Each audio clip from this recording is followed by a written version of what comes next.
Hello, everybody.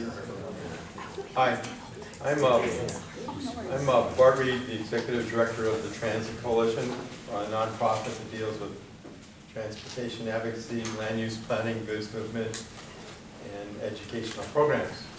Tonight, before we start the meeting, our sponsor, Dave, is going to talk for a minute, and also Brian Yannity is going to talk about the rail pack. These are like 2-minute things, and then Sherman Gaya can mention your event too. So, and then as soon as the people mention that, we're going to go around the room and let Jenny know who everybody is. So, Sherman, why don't you just tell them real quick about your event? Yes, I'm with the Los Angeles Sustainability Coalition, and we have about 600 people in our network all across California, and we bring together a lot of the public agencies to discuss sustainability in reference to a public agency. This year we have the 5th annual what we call Leadership Dinner Award, and we are honoring some of the outstanding executives in LA County. We have Stephanie Wiggins, Chief Executive Officer of Metrolink, Deborah Flint, Chief Executive Officer of Los Angeles World Airport, Gloria Gray, Chairperson of Metropolitan Water District Board of Directors, Michelle Boeing, Director of Transportation for the City of Los Angeles and the Mayor's Office.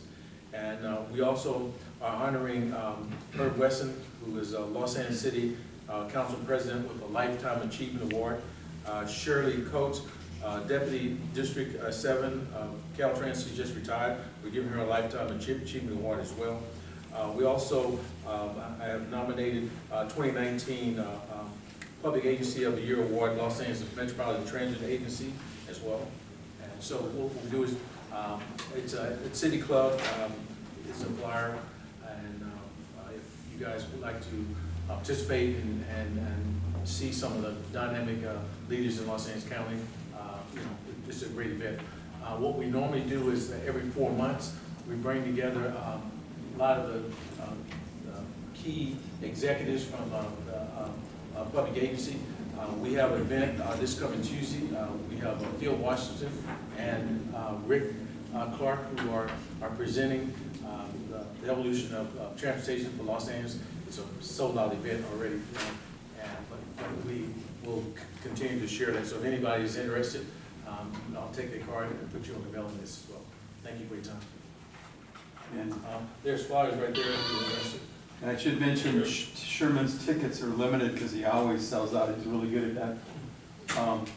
Okay, next, Brian Yannity is going to come up and talk about the Rail Passengers Association annual conference in Fullerton. So go ahead with the details, Brian. Okay. Hello, everyone. I'm Brian Yannity. I'm with Rail Passengers Association of California and Nevada. We've got over 500 members. And this is our free magazine, Steel Wheels. We got a bunch of free copies up here. Please take as many as you like. And Saturday, September 28th in Fullerton at the old Spaghetti Factory, which is right next to the train station. It's the former Union Pacific Station. We're having our annual banquet, and it's free lunch around noon, about Spaghetti Factory lunch.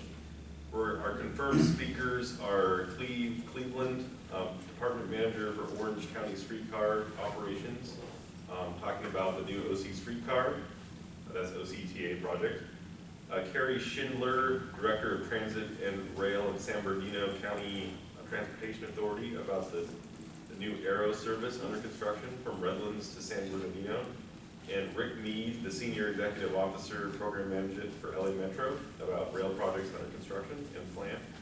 So hope to see you there on the 28th. Thank you. Thank you. Our sponsor tonight is CDM Smith and Dave Jensen.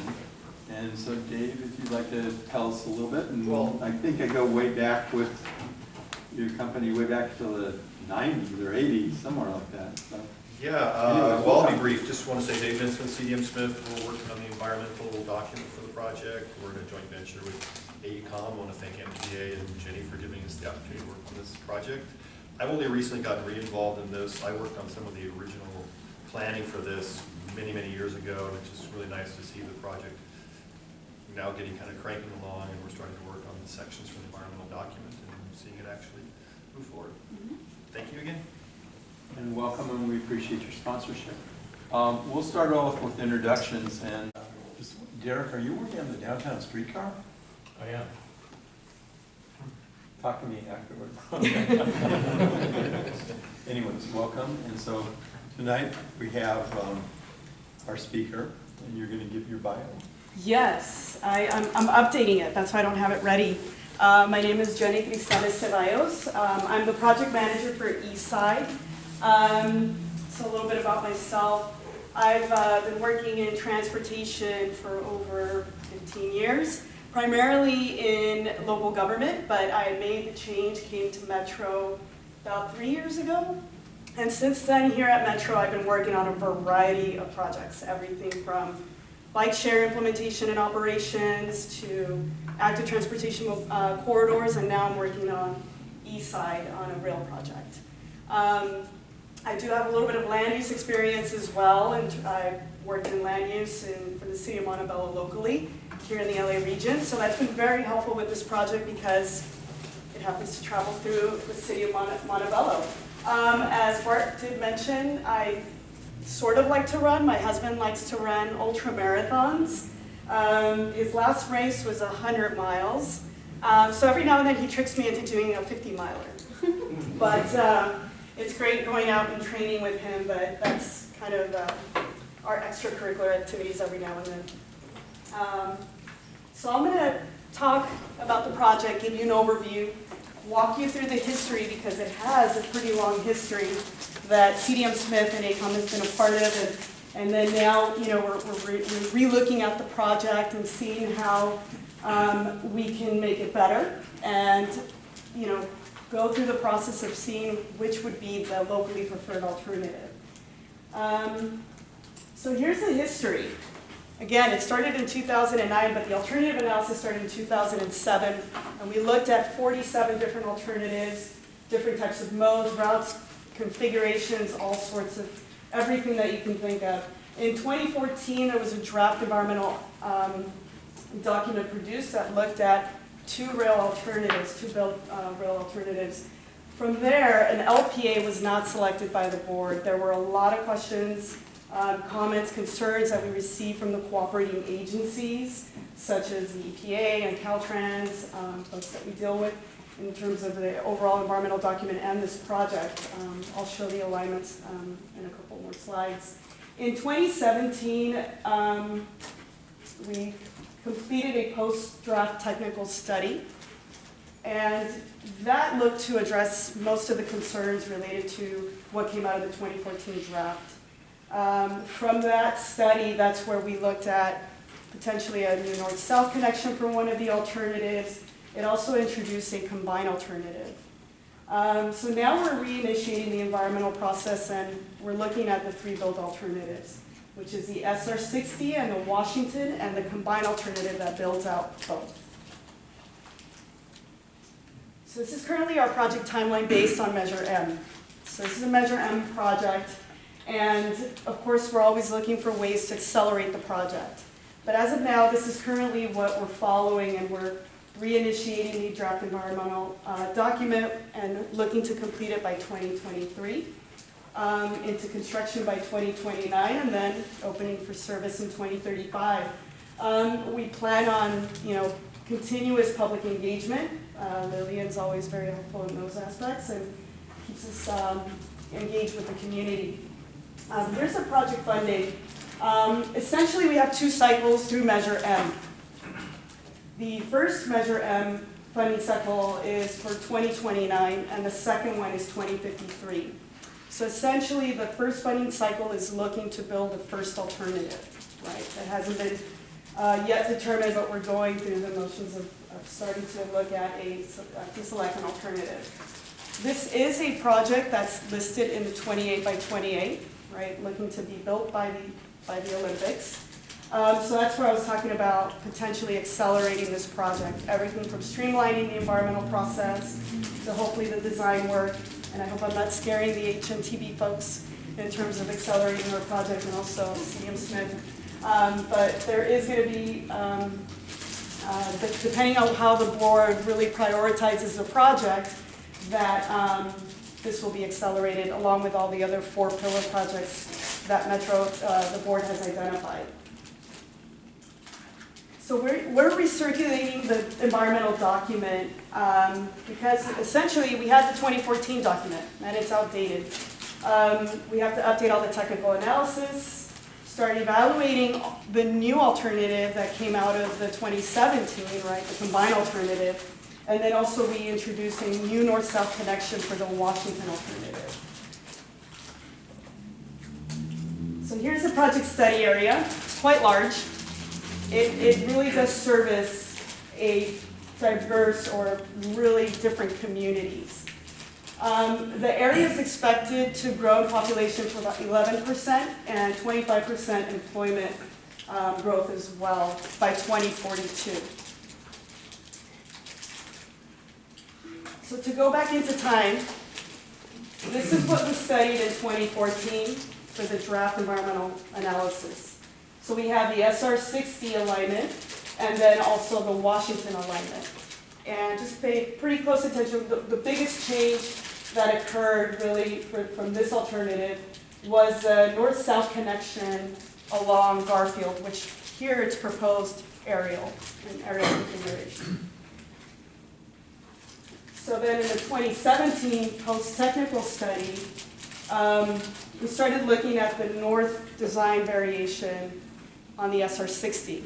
And that was really to start looking at or avoiding basically the Superfund site that's in the city of Monterey Park.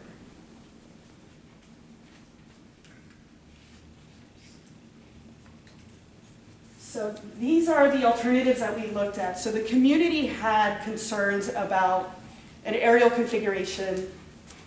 They've already got through construction in terms of what they had seen through the first phase of the Gold Line, which was looking at the existing Atlantic Station.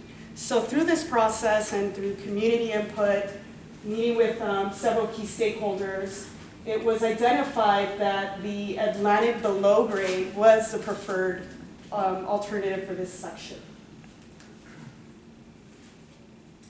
So here and now, this is how we've arrived to our current alternatives. It only took, 10 years to get there, but I think there's been, a lot of good interactions with the communities in terms of really getting to this point. So through the environmental process, we've already gone through scoping, and we've heard a lot of concerns, but there's also a lot of support depending on the alternative. So that, I think, I give credit to a lot of the work that's been done prior to this, that many of the community has become very familiar with this project. So now I'm going to talk a little bit more about the alternatives in detail. So this is the SR60. The SR60 is approximately about 7 miles. It has 4 proposed stations, right? It runs in an aerial configuration primarily. There is an ag-grade section right from the existing station and then goes aerial for about maybe 0.4 miles of ag-grade or so. The engineers are going to probably correct me on this, but so this is the SR60 alternative. Right now, our engineering team, they're doing special studies along the SR60, which they're looking at how do we span the freeway, right? How do we Caltrans has concerns about having space for their expansion. Bringing their lanes up to standard widths, making sure we don't put any columns in the middle of the freeway, expansion for any potential HOV lanes, things of that sort. So our team's kind of working through these special studies. Another special study is along Peck Road. So there are a few improvements happening along the area that we have to account for, and now we're looking at how we relocate that station to basically consider those new improvements for the 6605 interchange improvements. So those are some of the special studies that we're doing that are really helping refine the alternatives as we go through environmental. Now this is the Washington alternative. This has slightly different configurations. In a way, they're both very different alternatives, and they all kind of merit their own studies, but in general, this is our East Side project. So the Washington alternative is roughly about 9 miles with a below-grade configuration, which came out of the post-technical study, right? So that runs about maybe 3 miles or so, 2.8. Then it goes into an aerial configuration for roughly about 2 miles or so, and then an ag-grade configuration throughout, all the way from Greenwood to the city of Whittier. We are doing special studies on this alternative as well, are the grade separations at Rosemead and the 605 freeway.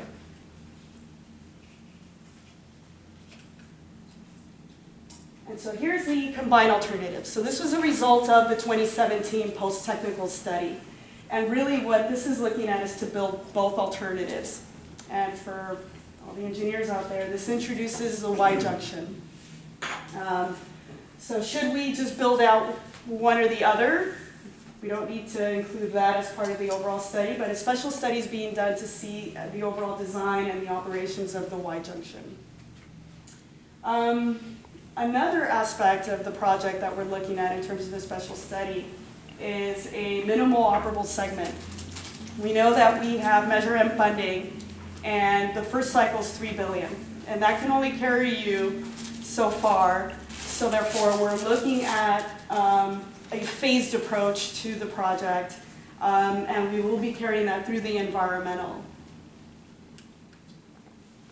So these are examples of the evaluation criteria that we're adding, that we're using to start looking at what our locally preferred alternative will be. We look at the potential environmental effects, and more importantly, community input and support, compatibility with local regional plans. One other thing that's not up there is really first last mile. We know that in some cases, one alternative has better first last mile connections or better transit-oriented community opportunities. So those are all the different criteria that we're looking at, because ultimately the goal is to have an alternative that's going to serve a wider audience or a wider community base so that we have that ridership. Equity is a big component of this as well as we look at the communities that we're serving. So next steps, as I mentioned, we went through scoping, and this was during the month of May through July. We got really good feedback, and right now we're addressing those scoping comments. The continuation of the preparation of the environmental analysis is undergoing now, with the hopes that we'll get a draft, administrative draft soon, and sometime mid next year. Also, the engineering's moving ahead, which I meant to put in that bullet.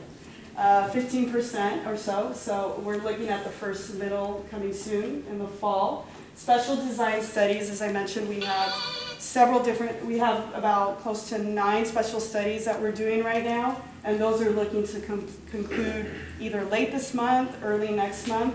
That will help us refine the alternatives. And again, we're continuously meeting with our stakeholders, meeting with the cities as we start to kind of define the project a little further, and we need to coordinate with the cities. This is something that we're continuously doing throughout the entire project. Maintenance storage facilities, that's another thing that we're also working through right now. We're looking at potential sites that will accommodate not only potentially this project, but the need of the overall line in terms of the connection with the regional connector as well. So there's a lot to consider as we're building, or as we're going through the planning process for this project. Eastside again, has the 3 alternatives, but really we're like SR60 Washington alternative and the combined alternative. So hopefully we'll get to a locally preferred alternative soon, as the board will decide on that. So that is pretty much a good summary of the project. I'm open to questions, and I'm glad the ACE team and part of our environmental team is here, so just in case I'm not able to answer some technical questions, they might be helpful to answer any questions you may have. Yes? A quick question on the combined operational aspects right now for the current east side line from Atlantic to downtown, giving most of it minus a 2-mile section from Fort Heights is on the surface. And now you're gonna, if you do the combined alternative, you're gonna have 2 really busy lines running through that core trunk. And it can't hold that line for high frequency. And then will that affect how Regional Connector operates, because now you're introducing another busy line into that mix. Yeah, that's all part of the special studies that we're looking at in terms of the operations and the design of it. And that's being considered, of course. Is there anything any of the groups can speak to? Yeah, I can Yeah. help answer that. So, kind of answer your question. So the constraint there is regional connector. We're starting the detailed conversation with Metro's operations folks over the next few months. But our working constraint and assumption is that regional connector is about 2.5-minute headway, which means out on east side to East LA, it's a 5-minute headway to get to, which is the gold line up on the map there, leading in from the left.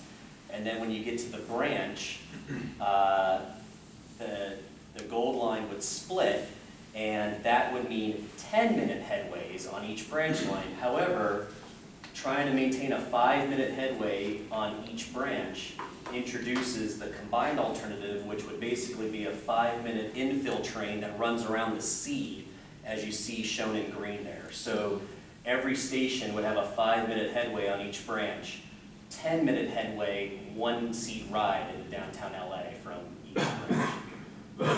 So the combined alternative really doesn't introduce a lot of infrastructure other than the junction at Atlantic Station. It's more of an operational alternative. Kind of a quick, then at least in my mind right now, and I could be swayed either way, but will that actually reduce your ridership potential? Because now you're basically staying in an area that's not really going one way or another, and you could actually be quicker just getting on the bus, just putting that, closing that out there, given the. Yeah, what you're saying is this connection right here, right? Yeah. Again, we're still working through the ridership models to see what that would look like, and also kind of the headways as well. So this is all still very preliminary as we're working through it. And that's one of the key considerations, right, that we're looking at, that quick service. And also working with Next Gen study, right, to figure out what the bus line, the feeder lines, and how that would interact with all the new upcoming lines that Next Gen will propose. Yes. The 28 by 28 plan identifies 3.6 billion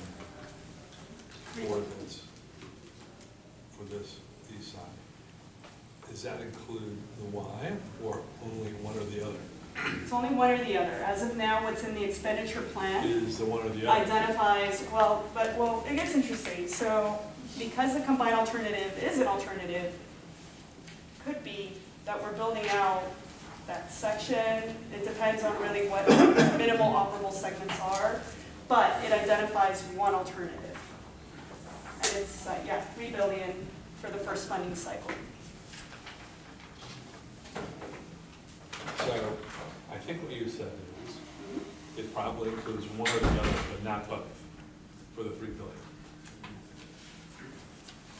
Well- I'm reading between the lines, and you have to say, that's what it seems like. Well, yeah, I mean, we have, the thing is, a combined alternative is one of them, right? So we have to consider that we would build out. Oh, I don't disagree. I don't disagree. I'm just wondering which one, where are we with the funding versus the alternative? It seems like there's a one scheme that was predicated for the $3 billion, not the combined. Yeah. Or are you saying you build half of both of those? One or the The other. MLS might be part Yeah, of the C, right? depending what the MO, yeah, exactly. Yeah, you could put parts of each one too. Mm-hmm, exactly. that. Yeah, so as part of the minimal operable segments, it's looking at MOSs for just the Washington alternative, the SR60 alternative, and the combined alternative. Exactly. Yeah, we have $3 billion. $6 billion total for the project, but overall, $3 billion for the first funding cycle. Any other? Yes, I'm in Orange County, and a lot of us transit advocates in Orange County like the idea of extending this into Whittier, from Whittier into La Habra. Have you talked to La Habra or OCTA about that as like a phase 3 or 4 or something? You know, interestingly enough, the city of Whittier, because they coordinate closely with the surrounding cities, we are coordinating with Whittier to figure out if that is an opportunity. So that coordination is really helping us identify where the station placement is going to be, right? So there has been discussions and there are opportunities. I think we'll refine those as we get closer to identifying the project definition and moving this forward. But we have been having those conversations with the city of Whittier. But not La Habra? Not yet, because it's Okay. kind of, coordinating with La Habra. yeah, Oh, okay. yeah. Since we're LA County, we're kind of limited to Okay. county boundary, but yeah, we're still looking to coordinate. Any other questions? This is gonna be a little far-fetched, but I'm figuring what the hell, just put it out there. Mm-hmm. Given us $6 billion and you got about $3 billion of it for the Washington segment that's now in a tunnel, you know, I can see that easily sucking up a lot of those funds. Has there been conversations around if they go with, you know, the SR60 is a completely different commuter style alignment, doing some sort of express lanes or some sort of BRT improvement, if you don't have the funds to actually complete both segments with the money you have, even with, you know, the projected farther out timeline, to do something like an express lanes 4-60 that Caltrans can then kind of help contribute, can alleviate some of those concerns, and also probably serve more than just that little segment for, like, for instance, Diamond Bar, Pomona, all those areas that are growing because that's where folks can afford housing, and they can actually use that line and tie into that. Has there been room for that type of flexibility? If there's no, I'm putting that as a hypothesis or hypothetical, if you can't fund both alignments, and one is a clear-cut winner, but you know the politics of what it is, there, you know, you have to have a conciliatory prize. Is that one of those options that could be put out there for that? I mean, well, basically, the $3 billion is for one alternative, and then the other $3 billion that comes out in 2053, that would be for the other alternative. So, as of now, the $6 billion is really for two different alternatives, right? So we are looking at what would be the opportunities, one, if we choose one or the other, right? What would happen then? We're also working through our BRT vision and principle study, right? That's going to start identifying a network, a priority network. So yeah, those are possibilities that we're looking at because we definitely want to ensure that we're doing the studies necessary so that when that funding does come in, we have an alternative that we can look at. Now, if one were to fall or the other, there's going to be reasons, and so we would probably have to look at an alternative analysis to see whether that is an option to be considered. Can you talk about some of the first mile, last mile opportunities that you're envisioning and incorporating into the studies? Yeah, so first last mile, that is a very key important aspect in terms of building our ridership. And through this process, we have our teams working on a methodology to apply specifically to this project. And then we also have kind of in parallel TOC as well. So these are big components in terms of how Metro's now looking at delivering projects. And first last mile opportunities are more pronounced in areas where you have more activity centers, where you have residents, where you have employment. And as of now, the way that it seems to kind of be unfolding is that, as you know, the SR60 has some challenges, right? It's a freeway. There are really a lot of land uses next to it that run adjacent to it that really don't lend themselves for first last mile. But we're still looking at opportunities through either ped bridges, enhancing underpasses, what would be the best ways to connect. The Washington alternative, same thing, it has its challenges too, in terms of being able to identify areas of where we would connect, because let's say, for example, this Citadel, although it's a very big activity center, it's how do we connect it to the neighborhoods as well. So there are really important aspects of the project that we're looking at for First Last Mile that will also help us kind of screen the criteria to figure out which one has better opportunities versus the other. Right, so with that, we're also looking at like bike hubs and all sorts of different kind of active transportation solutions as well. Jenny, what's the current thinking on the project delivery method? I've heard it mentioned as a possible P3 candidate in the past. Well, no, Eastside really has never been considered for a P3 because it is an extension to an existing line. Yeah, West Santa Ana Branch, because it's a brand new line connecting from downtown out to, I believe, the city of Artesia is the endpoint. The terminus, that has more opportunities for P3. So as of now, really what has been identified for this project in terms of funding and acceleration would just be local and state funding. But would it likely be a design build, like the standard method now for the rail lines? Or? Well, we're working through that as we start to identify acceleration schedules, right? That'll be a determination once program management comes in and then starts to look at the overall project delivery. If the board says accelerate, then they're going to look at ways to either do it by design bid build or design build. Yeah, so that's still kind of an unknown right now. But I think it's based on what will get us there by 2028. Yeah. Any other questions? No? Okay. Well, Bart knows where to find me. Oh, yes, Bart.